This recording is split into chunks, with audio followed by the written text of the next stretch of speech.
So let's start with forms. As I said, this is going to be our lead into server stuff. And this is what a form looks like. It's just some words and a box where you can type things and a button. There's a particular way of laying it out. So let's go back to our own web page. Okay, we're getting a bit messy here, so I'm going to take some things out. I take the tree out and all the bottom stuff. There we go. I'm going to keep the table, but I don't need everything at the top. I'm not going to bother with the headings and things like that. You've seen those. So we can get rid of those. I'm going to take the client server link out, so I'm going to stick with the table. I'm going to keep the table in just for a second, just to give us some space on the screen, and then I'm going to deal with a form. So let's save that and refresh the page, and there we go. All we've got is a table, so that's given us some idea where things are happening. So what a form is maybe the only way that a user can communicate with a web page. At the moment, you can click on a web page all you like and nothing is going to happen. The only time something happens is if you've got a link on, like the client server link that we put on. But we need to communicate with a web page, and you do it all the time. You're using drop-down boxes, you're filling in forms, you're applying for something, you're putting your username in, you're putting your password in, and then you're clicking a button to send. And really that's all done with what we call a form on a page. So beneath the table, and I've only kept the table in there just to give me some spacing so that you can see it happen, we can start off with a tag called a form, and no prizes for guessing that the last tag is an end form. So if I save that and run it, you'll see that absolutely nothing happens. There you go. But there is a form sitting there for us to start playing with. Now, forms are the way we communicate with other machines, with clients, with using the internet. And to do that, we need to say how we're going to use the form. So there are a couple of attributes that we need that go in the start of the form to tell us which computer we are going to be talking to and how we're going to be talking to it. Now, I know the how is usually A-level material, but we will cover it briefly here. Not sure if it's going to appear on your exam paper, but it's certainly knowledge for you. So I'm going to write something on the form. I'm going to put maybe a username, first name, and then I'm going to put username, maybe a password box. But I've got to draw the boxes. Okay. So at the moment, if I save that, and I want you to think back to how we started off web pages, these are going to appear one after another. There's no formatting on it whatsoever. So we end up with first name, username and password. I actually wanted those in a line. So I can put a break tag on the end of each one of those, and that will separate them out. But I want a box. I want to be able to type in first name. I want to be able to communicate with a web page. I've not been able to communicate with a web page at all at the moment. They're very difficult things to communicate with. And there's a special tag. Let's go over to the forms and let's take a look at some of the items that we've got. So we've reproduced this first name, but we want to do this box and be able to type it, and that is called an input box, and we can tell it what kind of information we want to take. So this is the input element, and here we can have different kinds of input. The one we're going to use now is text, which just lets us put one line of text in. We're not going to bother with radio buttons at the moment, but we are going to bother with this one, input type equals submit, and that puts a button on my form. So the three things that I've got for first name, username and password, I would want an input type of text. So if I go back,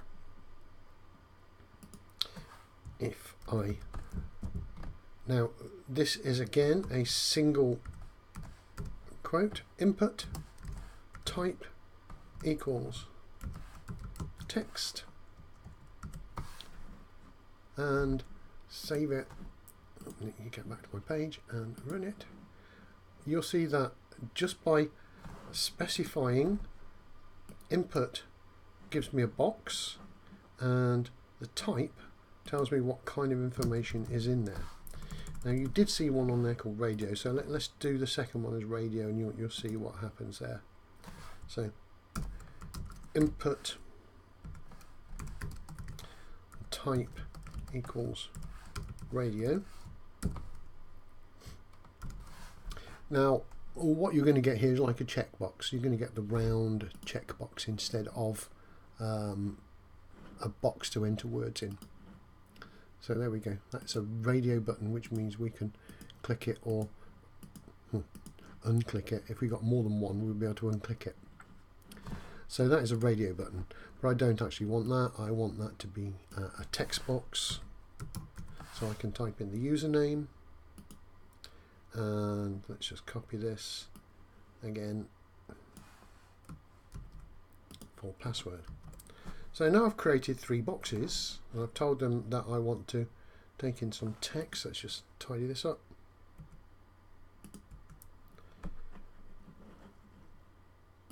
And I'm getting my form together. It's not very well spaced. Okay, can you see first name? It butted up there. Username's a little bit across. It looks untidy, which is why we tend to use tables. So I'm going to quickly put a table around there. Old-fashioned styling. This does not exist in these days. We use CSS to do this a little bit better. And table. So if you can remember, we have a table row. Whoops. And an end table row. And what I'm going to do here is say this is for the first name. That is going to be in one cell, and that is going to end where that cell is, and then my input is going to be in a second cell in that row. Because we've got that, we don't need the break anymore.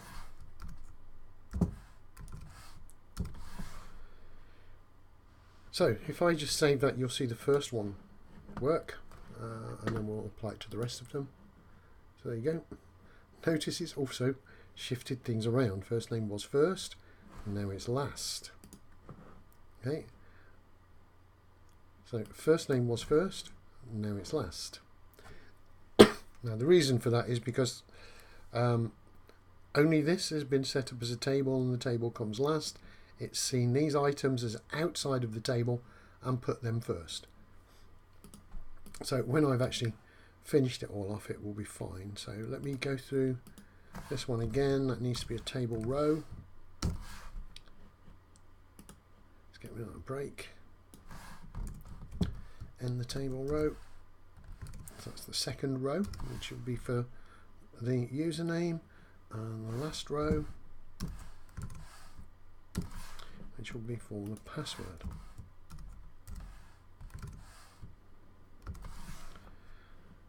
So I've got the three rows for first name, username and password, but I need to put the first name into a box of its own, and the input box, the actual square, rectangle, sorry, in a cell of its own. So I can do that with this one, TD, and the TD at the end of the first name, and then TD, and TD there. So I'm setting up the cells for the table, just to make it look neater on the screen.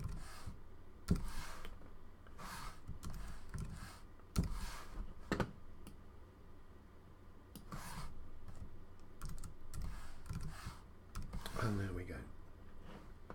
So if I now save up and refresh, there we go. Oops, I made another boob. I've missed something off the end there.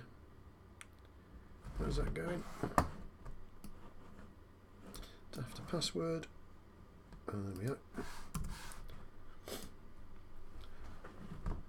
Save, refresh, and that's neatened up my form. Now what I would like is a button, so that when I've typed in my first name, Joe, blogs, wow, now we can type on a web page. That's quite amazing. What I need to do is press a button to submit, or even cancel my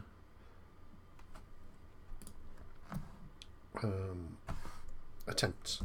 So if you remember how to do that, we had an input, and when I say remember, if you click over to HTML forms, you'll see that type equals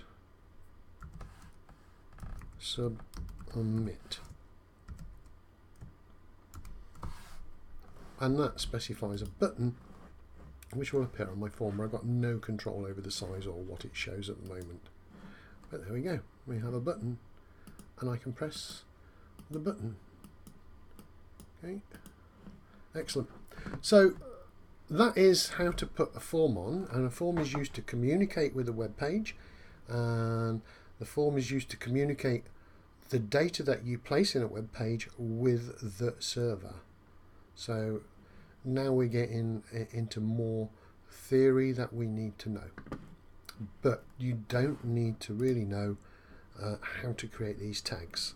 But if you don't know, then you can't try it out yourself. So it's useful.